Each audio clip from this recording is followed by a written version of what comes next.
if you told me a few years ago I would be speaking at a cybersecurity conference, I wouldn't believe you. I'll be real with you, I wasn't always into cyber. In fact, my first love was music. I used to be super passionate and dedicated to playing the viola in an orchestra. I loved it so much that I wanted to become a professional musician one day. But then the pandemic happened, and suddenly reality kind of hit me in the face, and being a musician was no longer practical. So how did I go from music to cyber? Well, it started with something called Gen Cyber. Gen Cyber is a week-long summer camp that we host here that teaches high school students basic cybersecurity concepts. Back in 2018, my mom encouraged me to join this summer camp, and I thought, sure, why not learn something new anyways during the summertime? And within that week, I learned a lot of different shocking stats and got to play a bit of a hacker, like from all the movies that I watched growing up. It was pretty fun and exciting, and it just made me curious to learn more and more and get involved. But after that summer, I went back into music mode. I went back to my orchestras and was even preparing for conservatory or special music school. But like I said, the pandemic happened, and there was no job security anymore for a musician. So I thought back to Gen Cyber, and it really had that impact on me. And instead of majoring in music here, I decided to major in computer science. That way I can get into cyber. And I actually went back into Gen Cyber when I got to college. I became a teaching assistant this time. So on the other side, it was cool to be able to inspire other high school students to get into cyber, seeing the sparkle in their eyes. And later down the road, I even became an instructor. But before I became an instructor, I found out about the UNLV Cyber Clinic. So, Cyber Clinic, we help local small businesses by providing cybersecurity assessments at no cost, while students are able to gain the experience that they need to get into the workforce. I thought, wow, this is such a noble cause. Like, how can you not want to get involved? And so I interviewed and got accepted immediately. Now, I'm not gonna lie, it was pretty intimidating at first, especially since I was the first and only woman at the time in the clinic. But I used to be pretty reserved. I wouldn't talk to people unless I really had to. But with the people that I was surrounded by in the clinic, I was able to gradually get out of my shell. And I got tons of different experience. I learned how to write different documentation, from procedures and writing different reports. I got to go on my very first assessment and even get my very first certification through the clinic. I was even given the chance to be a leader at some point, and I didn't think I could do it, but I was proven wrong. But there was even, within that span of a year of being in the clinic, I took on another leadership role. Yes, there were more women gradually getting into the clinic at that time, but I thought there should be even more. So then I started the WESIS student chapter at UNLV right here.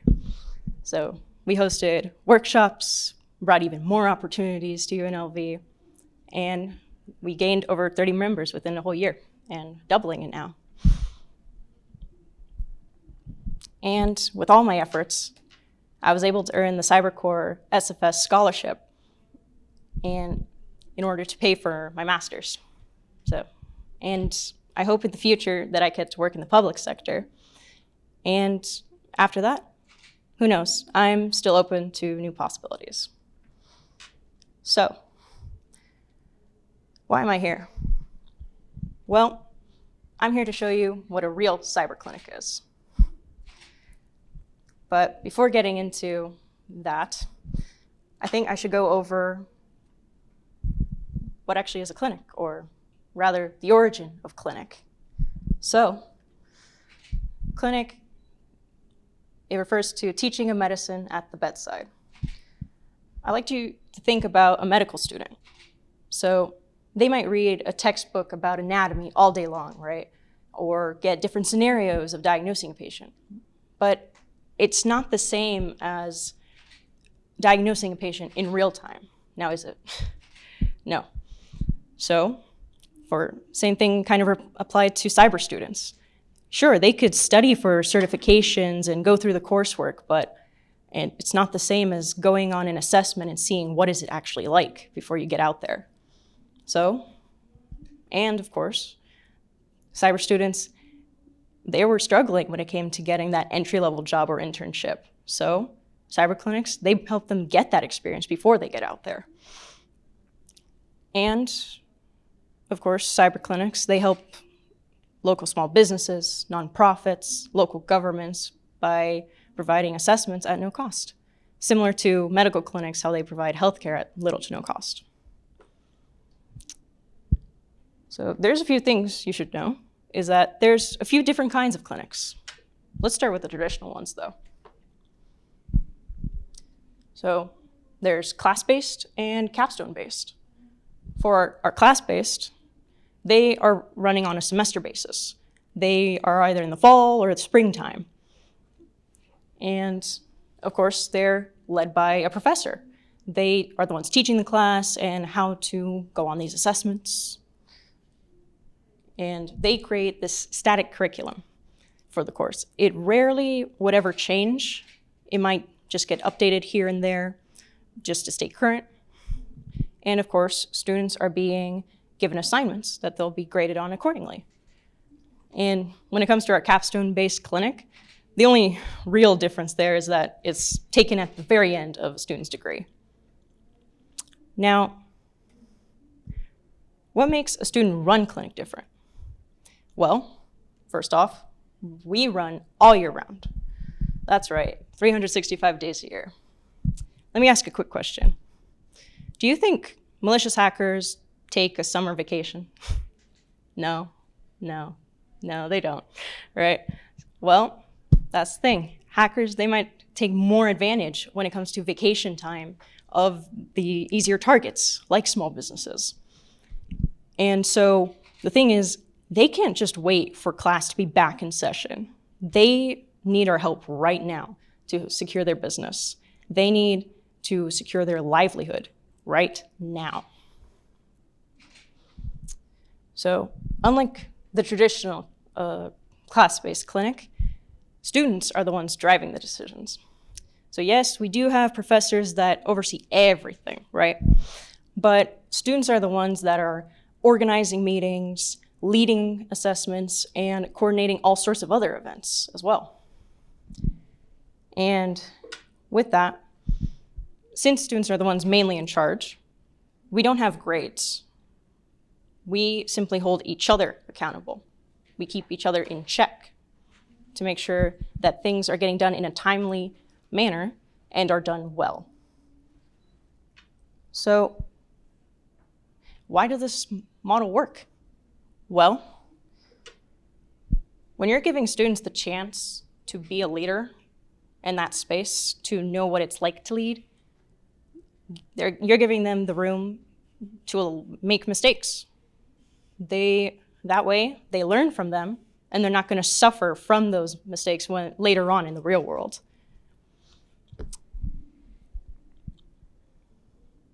I mentioned earlier I was given a leadership position at some point within the first year of being in the clinic.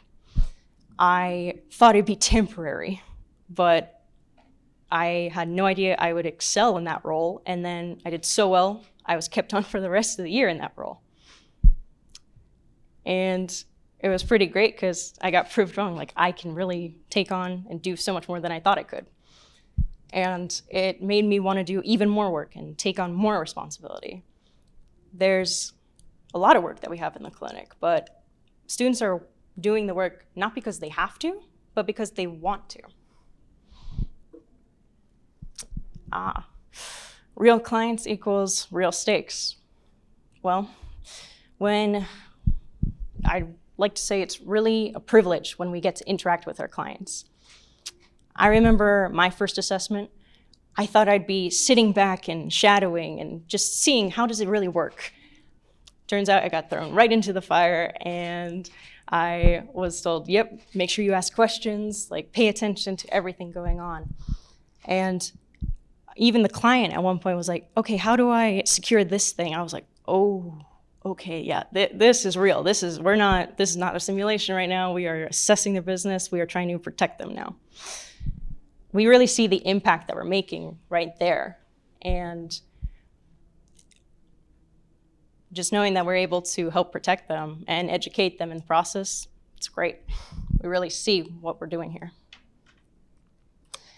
And of course, since we're mainly students, and that we're not limited to a classroom setting or the semester, we have a lot more room to adjust and pivot around and implement a lot of new ideas way easier.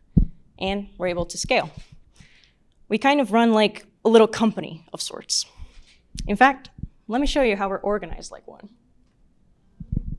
So right here, we have a little organizational chart.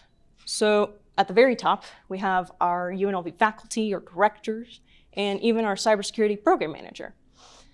They're the ones that kind of give us the overall direction of the clinic, and so they would give directions to our president and vice president, like myself, and then we give the overall directions to the rest of the officers we had.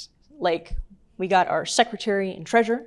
Secretary handles taking notes for meetings, setting things up in our calendar, maybe setting up rooms.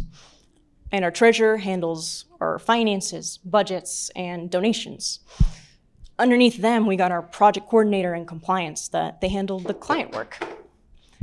And then we got our public relations or PR. So remember to like, comment, and subscribe to all our social media, by the way. Think of a social media platform? We probably got it. Funny enough, that was my last position that I was in before being VP. That role alone is what made me get out of my shell so much. Like, I had no choice. Our next one is internal affairs.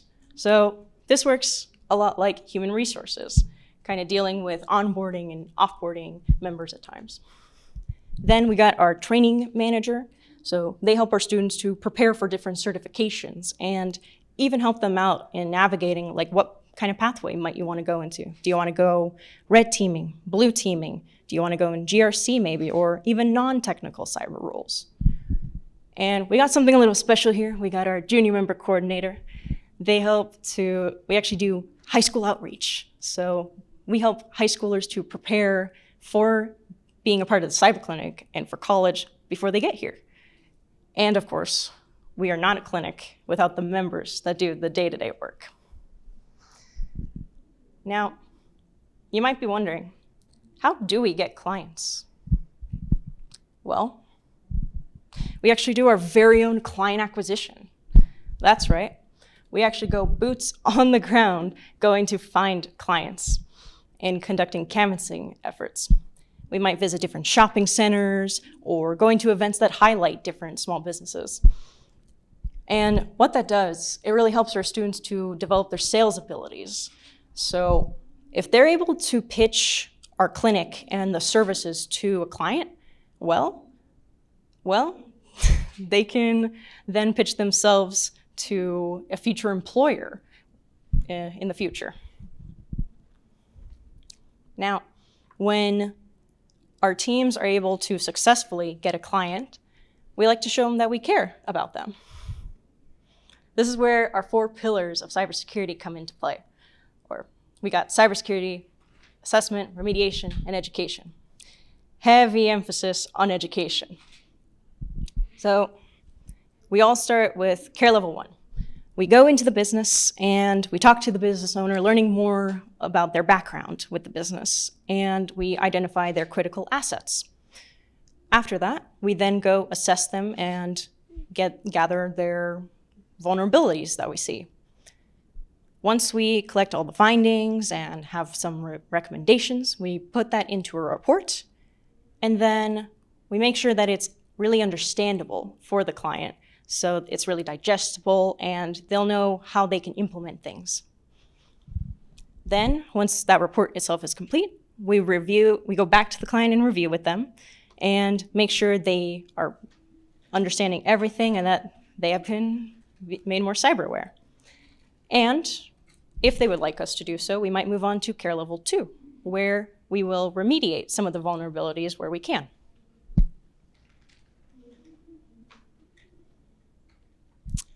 Now, with all that being said, I'd like to iterate, this is not an easy model. Not at all. Like, some of this leadership is probably one of the most difficult things to master, especially when you're trying to get students that are volunteering their time to get involved here. Not every organization is not without its challenges. So one of the first challenges that we've seen is that there's a high learning curve. For our directors and students that first started this out, they had some trouble finding their footing before they got to where they are today. And since we have so many students, we accept all majors.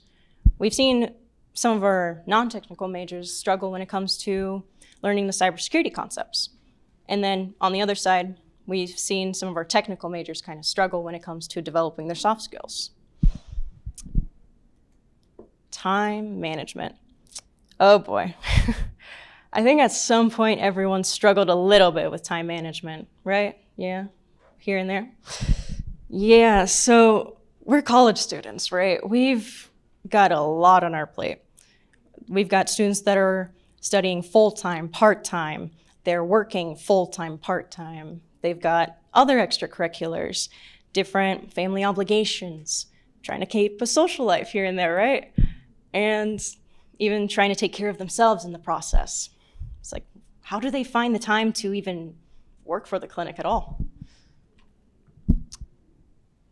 So there's the question of where can you find the time, but there's also the question of trust.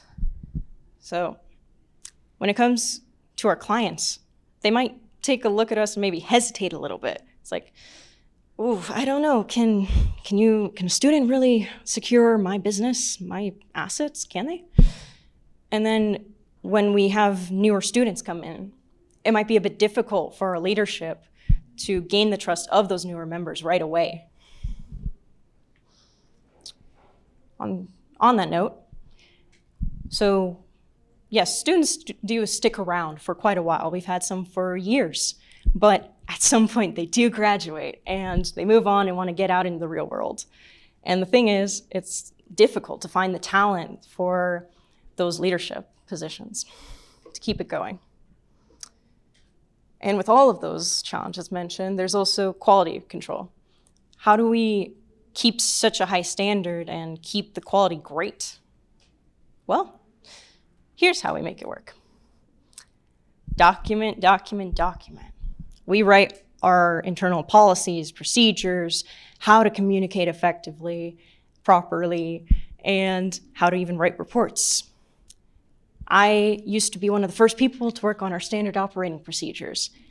I had no idea what I was doing at the time, but I took that challenge on, and it's great to know how policies and procedures even work in the first place. And with all that documentation, we've created a sort of knowledge capture, and now future generations, they're able to pick stuff up a lot easier. They got something to reference now. Priorities. Yeah, when you get into the clinic, you kind of get to learn what's really important to you. The people of the clinic, they help me to learn how I should be prioritizing my time effectively and not forgetting to also prioritize myself. Like, now I was able to figure out, making the time to make sure I get good grades and lead 2 organizations, get certs, and I even had the nerve last semester to rejoin an orchestra again. So still making time for that music. We've got a little saying that's there's what you want to do and what you can do. But when you learn prioritization, you're able to figure out exactly what you can do and still make time for what you want to do. I mentioned before that people in the clinic have helped me out, right? So we've kind of developed this mentorship environment. And what we have is a lot of veteran members, or the ones that have been around for years. They're the ones that help navigate our newer members of the ropes of the clinic. And when they're developing that mentorship relationship, they start building trust with each other as time goes on. And that kind of develops the professionalism right away. And our clients see that when they interact with us right from the get-go. And of course, I showed you all that organizational chart, right? We got all these leadership roles. Well, we have even more roles than that. Every role is defined in the clinic. Everyone has one.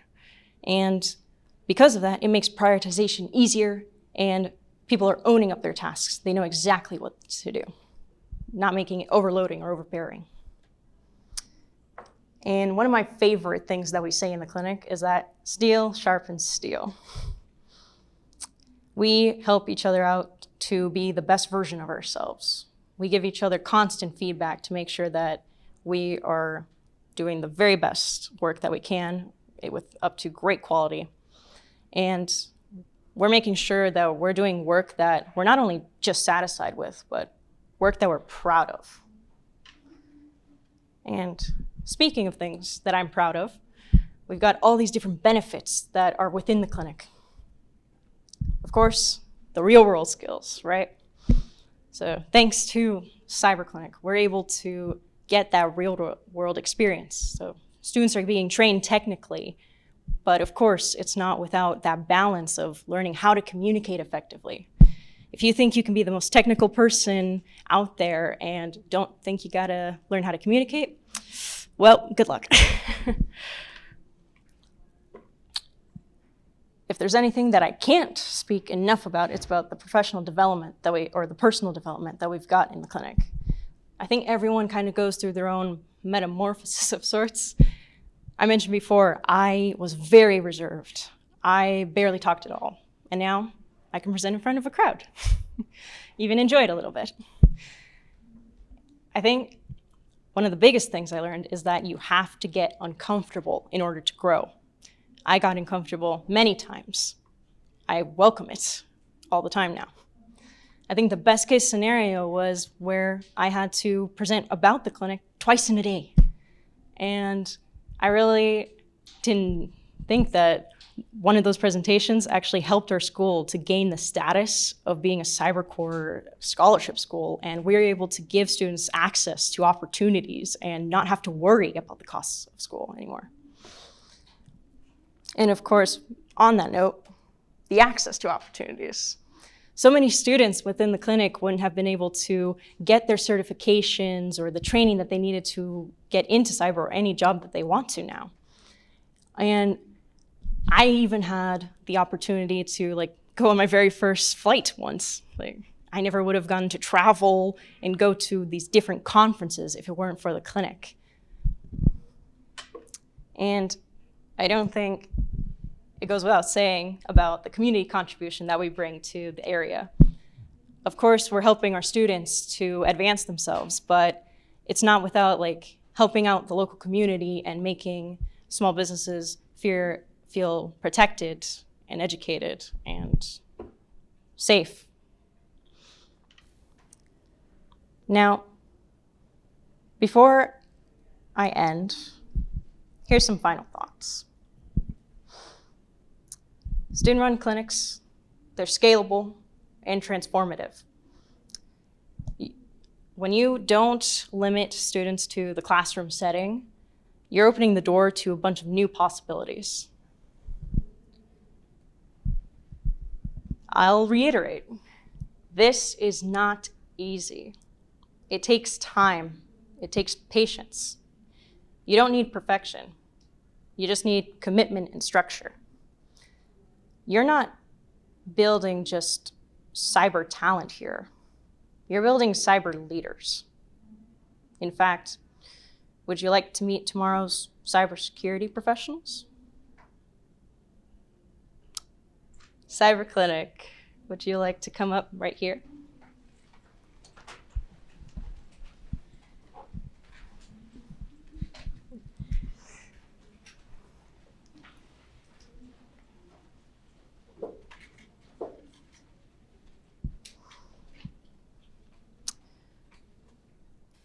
We're the Cyber Clinic. We strive to educate and protect small businesses while building the foundation for tomorrow's cybersecurity professionals. You don't need perfection. You just need commitment and structure. And with passionate students and dedicated faculty, much like this group right here, anyone can build this model. Thank you. I'll be taking questions.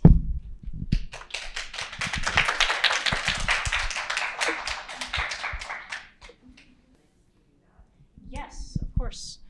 Yes, so with any organizations that are not related to universities, we love getting all the help that we can when it comes to, say, training resources. If there's anyone within your organization that would like to be a guest speaker for us. And of course, we're even accepting donations, of course.